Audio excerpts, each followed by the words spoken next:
Hey, Shalom. I'd like to give all praises, glory, and honors to Yahweh, Ba'ashem Yahushai, Ba'ashem Kakwadash. I'd like to give double honors to the apostles and the elders of Great Millstone who rule well. Peace, salutation, and blessings to the elect who firmly believe in Yahweh, Ba'ashem Yahushai. Now, the title of this lesson is going to be This Work is Paying Off. This work is paying off. And I was watching the Brother Wars video earlier, and he made a statement, what I'm saying, in the midst of his lesson saying the work is paying off, something to that effect. And then, seeing things, through the spirit, I'm like, that's a title, that's a title for a lesson. So the first scripture I got here is the book of Isaiah chapter 55, verse 11. It says, so shall my word be that goeth forth out of my mouth. It shall not return unto me void, but it shall accomplish that which I please, and it shall prosper in the thing whereto I sent it. Right? Now it says so the Lord's word is not gonna the word that goes out of the Lord's mouth is not going to return unto him void. Meaning what? Empty.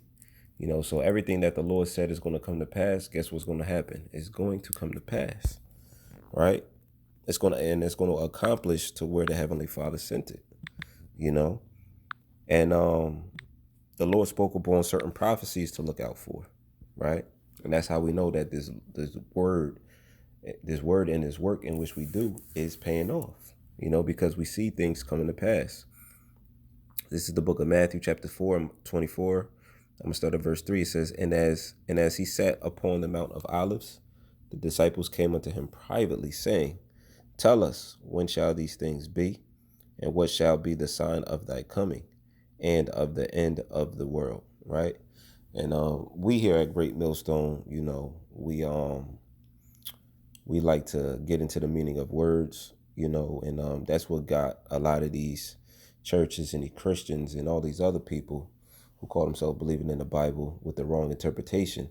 They're hung up because they don't understand the context of the word or the meaning of the word. Now, when we look at this word world here, Matthew 24th chapter, that word world is in the Greek word eon, right? Because there's three classifications of the word world. You have cosmos, um, eon, and oikomene, right? Cosmos means a separate society, like a separate world.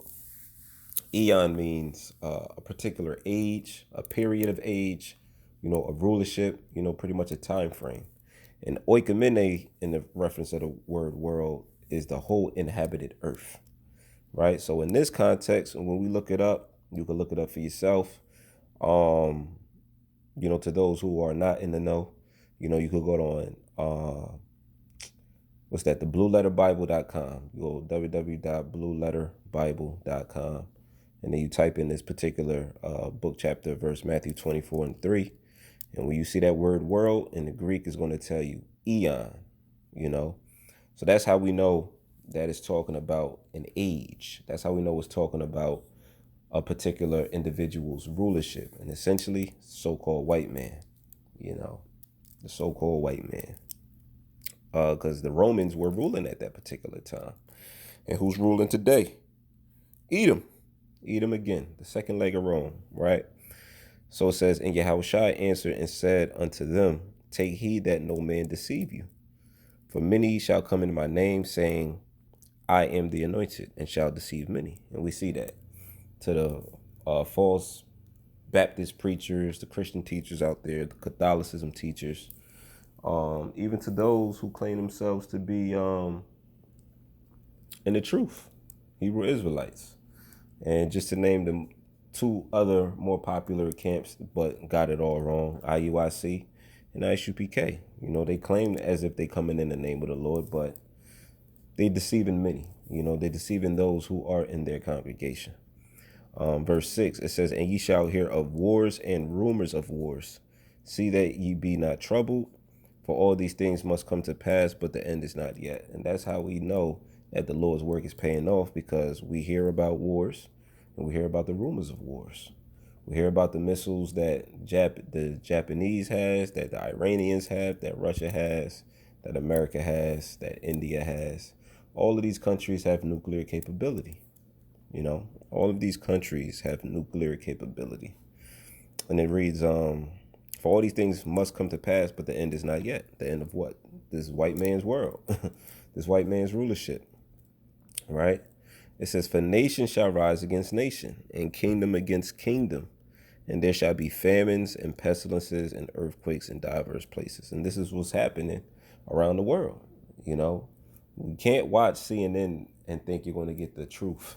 You can't watch Eyewitness Channel 7 News and think you're going to get the truth, or CBS and think you're going to get the truth.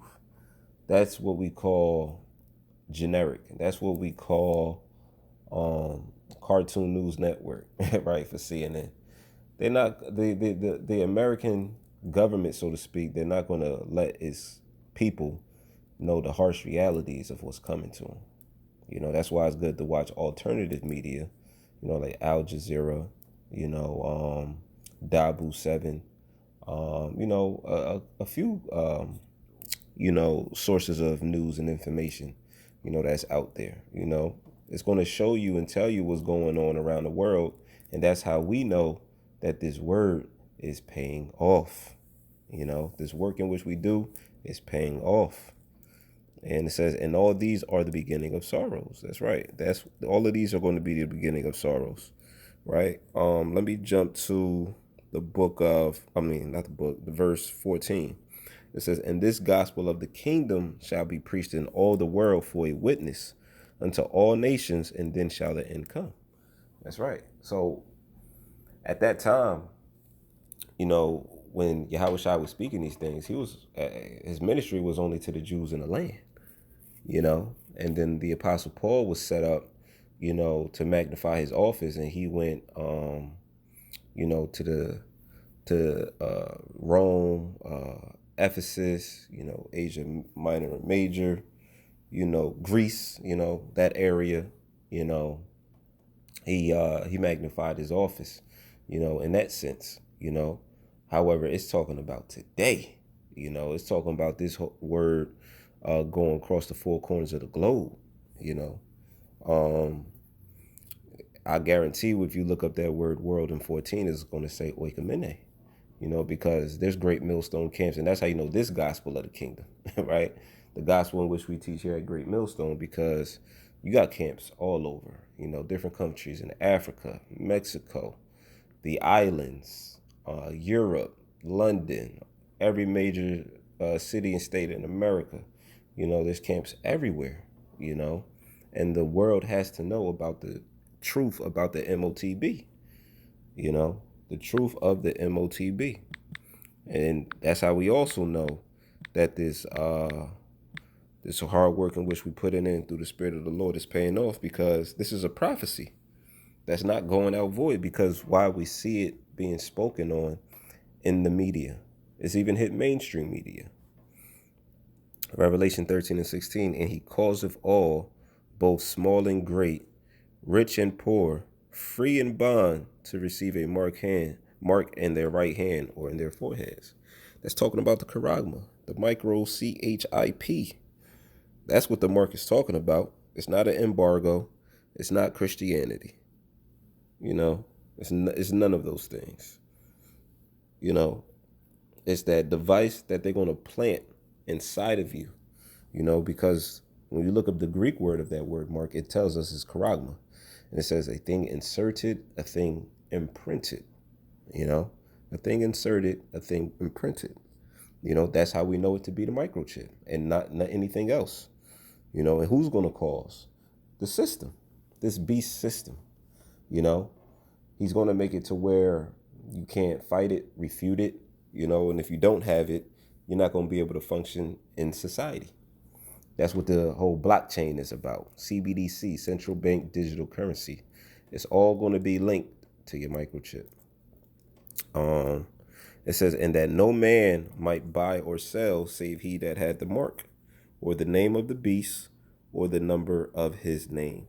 So you're not going to be able to buy groceries. You're not going to be able to go to the movies. You're not going to be able to travel unless you had that mark. You know, you're not going to be able to sell anything. You might be one who sells, you know, clothes, vitamins, herbs. You might be selling shoes. You're not going to be able to do any form of transaction unless you have this chip, right? And it says, and that no man might buy or sell save he that hath the mark or the name of the beast or the number of his name. Here is wisdom. Let him that have understanding count the number of the beast. For it is the number of a man, and his number is 603 score and six, right? The whole 666, right? Sci-fi stigma, I believe that's how you say it, you know? And with that chip, it's going to have all of your information. You know, it's going to have your medical records. It's going to have your name. It's going to have your blood type. You know, it's going to have everything about you, you know, and you're going to be essentially hooked up to a whole supercomputer. And what they're going to fail to mention is that they're going to have a dose of cyanide actually inside the microchip, which can be released at any given time, and you could be pronounced dead as opposed to because of natural causes. You know, they want to maintain. I think they smashed down or tore down the Georgia Guidestones out there in Georgia. But one of the laws was that they wanted to maintain the population at 500 million. You know, I believe now is at about 8 billion. So they want to be able to maintain the population at 500 million. They will be able to monitor and achieve that, you know, if they have majority of the people microchip, you know, because all they got to do is release that cyanide. And there's this one lady who actually took the chip, and she felt like that was the worst mistake she's ever did, because, you know, it was very it was a nuisance unto her. You know, she started receiving, I believe, cancerous effects, or what do you call it, side effects, you know, from receiving the chip. You know, so this is a reality, you know, and the Lord, you know, spoke upon this well over 2,000 years ago, and we see this thing happening. You know, this is how we know that our hard work is paying off. You know, because the more we speak upon these issues, the more we speak upon the prophecies, the more we bring this word out, the quicker these prophecies are going to roll. And let's get the judgment if you take that chip, right? Because your churches ain't telling you. They don't even know what the chip is, what the mark is. This is Revelation chapter 14, verse 9. And the third angel followed them, saying with a loud voice, if any man worship the beast and his image, and receive his mark in his forehead or in his hand, the same shall drink of the wine of the wrath of the heavenly Father, which is poured out without mixture, into the cup of his indignation. And he shall be tormented with fire and brimstone in the presence of the holy angels and in the presence of the Lamb. That's what's going to happen, you know, and the Lord's going to allow that to happen by way of the thermonuclear missiles, you know, those ICBM missiles that's going to be sent over from Russia, China, Iran, even America's own allies, Great Britain, you know, they all going to send nuclear missiles upon America, destroying it. 200 million to be exact. You know, thus saith the Lord. You know, it's laid out. We just waiting for it to be played out. You know, this hard work in which we do is going to come to pass. All praises Yahweh Ba'ashem Yahushua. And those of you who got women who don't believe and give you hell, look, the Lord got their number too. This is going to come to pass as well. Micah chapter 7, verse 5. It says, matter of fact, actually 10. Let me start at, let me jump 5 and then jump to 10. This is Micah chapter 7, verse 5. Trust ye not in a friend, put ye not confidence in a guide. Keep the doors of thy mouth from her that lieth in thy bosom. Meaning, don't tell your woman nothing, right? Keep your mouth closed when you come to these women. You know, you don't want to be doing no pillow talking. Right? It says, verse 10, it says, then she that is mine enemy shall see it, and shame shall cover her, which said unto me, where is the Lord thy power? Mine eyes shall behold her, now shall she be trodden down as the mire of the streets. You know, so that woman who don't believe in, you know, the ministry, who don't believe in the faith, who don't believe in you, yet gives you hell for it, guess what? The Lord going to have her trodden down as the mire in the streets. She's going to be destroyed during the time of Jacob's trouble. She's going to be destroyed, when all hell breaks loose in the society because she can't follow simple instructions. You see what happened to Lot's wife. That's going to happen to a lot of brothers, women, because they simply just don't believe, and they're not allotted to be delivered, you know. Let me get real quick Jeremiah chapter 30, verse 7. It says, "At last, for that day is great, so that none is like it. It is even the time of Jacob's trouble, but he shall be saved out of it." That's right. The times we're approaching is going to be perilous, man.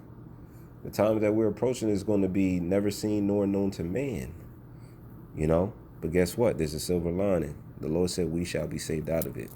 We of the hopeful elect. You know what I'm saying? We of the hopeful elect. If the Lord wrote it, guess what? It's going to come to pass. Everything else is coming to pass. Right? The Lord said that we was going to go into slavery. We went into slavery, by ships. He was specific. And we went into slavery by way of cargo slave ships, in Deuteronomy, the 28th chapter. So,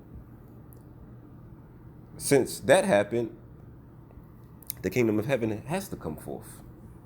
All these prophecies has to come forth because other prophecies have come to pass.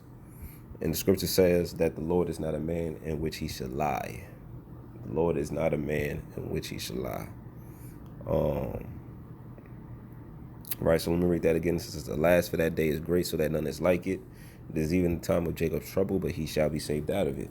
Why is he going to be saved out of it? Because the Lord is going to have angels protect them brothers in the process. What's that? Sigh and cry. Sigh and cry. Ezekiel, right. Ezekiel 9:4, "And the Lord Yahweh said unto him, Go through the midst of the city, through the midst of Jerusalem, and set a mark upon the foreheads of the men that sigh and that cry for all the abominations that be done in the midst thereof." Set a mark, meaning what? A mark of exemption. When you look that word mark up, it's a thawa in the Hebrew. It means exempt from judgment. So certain brothers have that mark of exemption from judgment placed upon their foreheads. It's a spiritual mark. This is a spiritual mark, right? And it's going to be upon those who are teaching, not cheerleading, actually teaching, getting down and dirty for this truth. It says, "And to the others he said in mine hearing, Go ye after him through the city and smite. Let not your eyes spare, neither have ye pity." It says, "and to the others." So you're going to have certain individuals who preserve from the judgment and destruction. And you got others who the Lord said to kill. It said, "And to the others he said in my hearing, Go ye after him through the city and smite," meaning kill. "And let not your eyes spare, neither have ye pity." So the angels ain't going to have pity on no woman, no child, no baby, no man, no pet. They destroying everything that's not right, everything that's allotted to be destroyed. It says, and the Lord gets specific, verse 6, "Slay utterly old and young, both maids and little children, and women, but come not near any man upon whom is the mark, and begin at my sanctuary." Then they began at the ancient men which were before the house. And this proves that the Lord don't love everybody. The Lord said, kill old and young. Kill the old if they 100 years old, or kill them if they 6 months old. Both maids, meaning women, and little children and women, right? So young women, old women, little children, don't matter. They all getting put to death if they're not right. But it says, "But come not near any man upon whom is the mark," right? So save these men, who's doing, goodwill, as opposed to the wicked who's been performing nothing but destruction and negativity in the world. It says, "Then they began at the ancient men which were before the house." So the word is written, so if it's written, it's only a matter of time before it actually comes to pass, before it's actually manifested, and we speak upon these matters. We speak upon these things. That's why we have faith, great faith and boldness in Yahweh Bashem Yahushua, because we see the word coming to pass right before our eyes. It's a beautiful thing. It's only a matter of time before the Lord blesses with a reward. So You know, the work is paying off, man. You know, and that's why the Lord said, preach ye out to the wind, you know, because all it needs is a vibration. The way it works is like all the Lord needs is that vibration of truth going out. Truth. When Abba Bivens was out there, you know, teaching, you know, with his men and the men under him that came up under him, for the most part, there wasn't cameras like a YouTube, internet, to where the whole world can see it.